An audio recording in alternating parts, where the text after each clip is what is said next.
Let me see your frogs. I think a little bit of a false dichotomy exists. Is that right? Did I use that right? A false dichotomy? Where you think an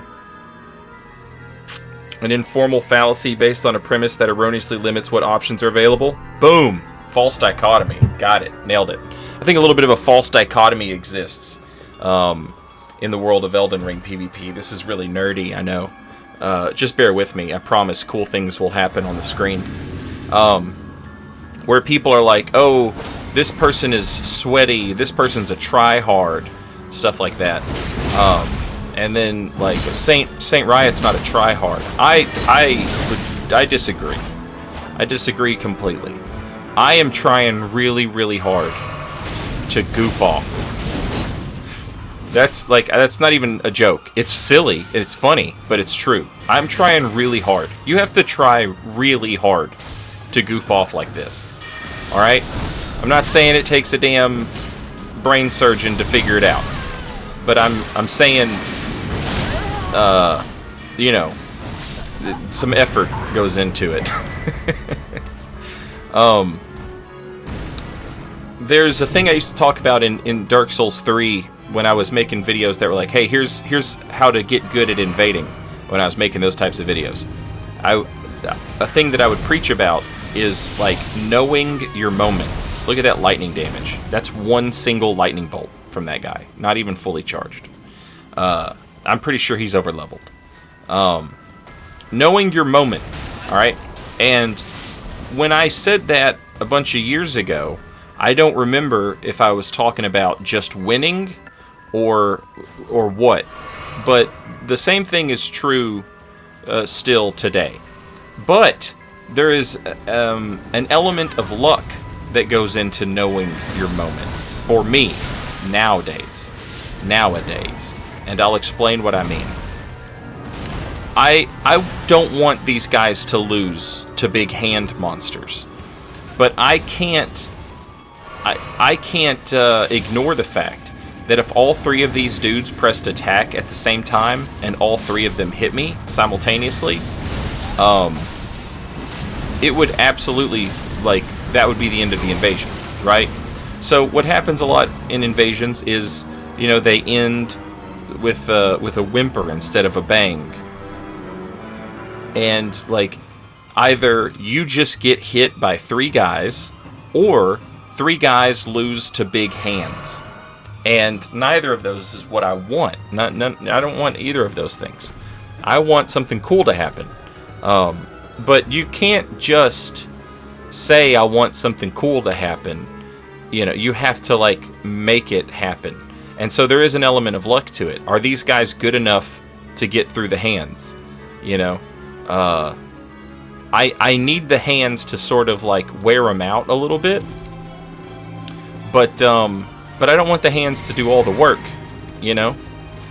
If I can get rid of one of them, then, like, alright, maybe now we can go into, like, a more, you know, up close and personal sort of situation. You know, I can be a little more brave if there's only two of them.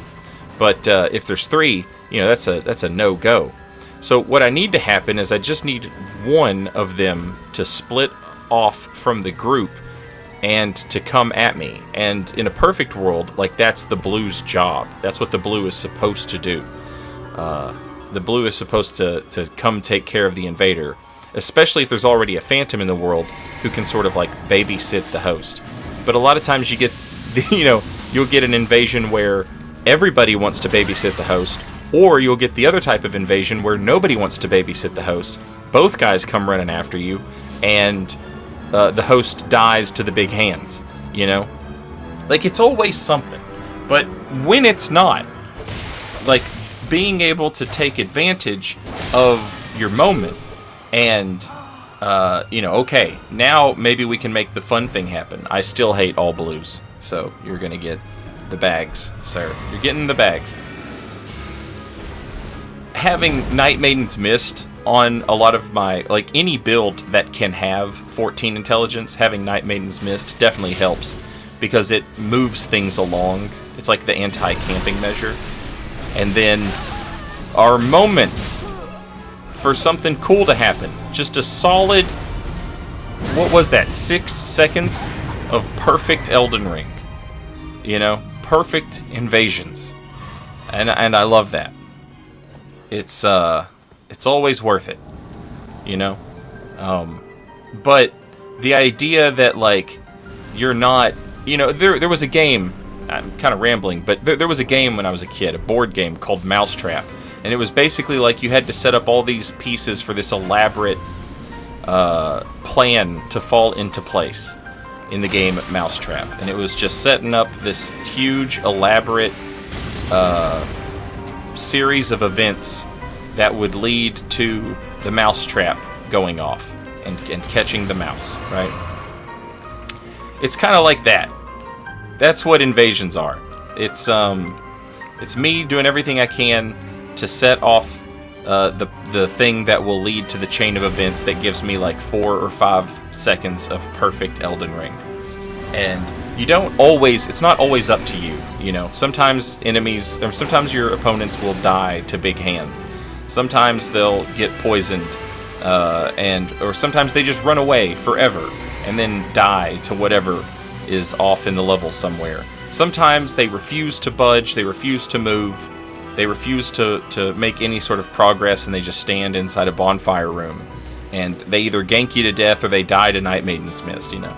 A lot of the times you don't really have a say in the situation, you know, and those are the only 2 options available to you. So when they're not, when those are not the only 2 available options to you, or like you're willing to try really, really hard to put things to be in the situation that you want them to be, you know.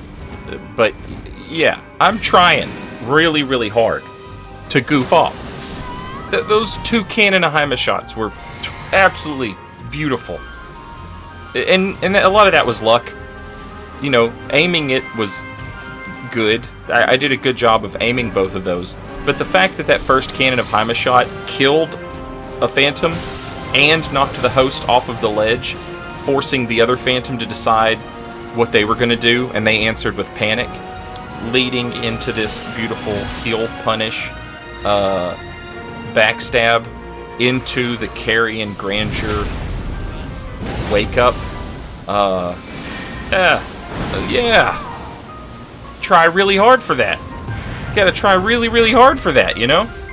And I did. I tried really, really hard to goof off, and I did.